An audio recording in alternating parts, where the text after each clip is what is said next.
রামায়ণ কথার এখনকার অধিবেশনের থেকে আমরা জানব কেন পরমেশ্বর ভগবান শ্রীকৃষ্ণের হাতে বাঁশি থাকে।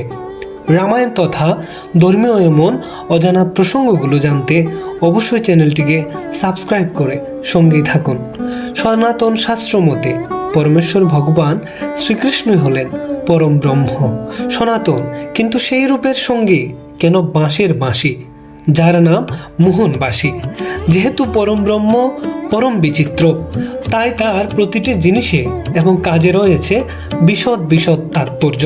শ্রীকৃষ্ণের অধরে বাঁশি রাখার কারণ হলো বাঁশি ভেতরে কোনো কিছুই রাখে না, একদম সরল।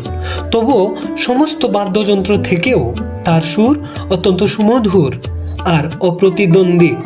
অন্যান্য বাদ্যযন্ত্রের ভেতরে অনেক কিছুই থাকে এবং তা অনেক ভারী, কিন্তু বাঁশিতে দেখুন, না আছে তার ভেতরে কিছু আর না আছে ওজন।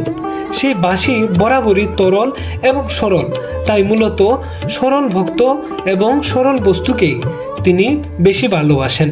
অর্থাৎ বাঁশি হচ্ছে তরলতা এবং সরলতার প্রতীক। তাই সর্বসময় পরমেশ্বর ভগবান শ্রীকৃষ্ণ মুখে বাঁশি রাখেন। পরমেশ্বর ভগবান শ্রীকৃষ্ণের প্রিয়জন হতে হলে অবশ্যই আমাদের সরল হওয়া উচিত। এটাই এই তথ্যের মূল ভাবার্থ। তো অবশ্যই ভিডিওটি ভালো লাগলে আমাদের সঙ্গেই থাকুন এবং চ্যানেলটিকে সাবস্ক্রাইব করুন।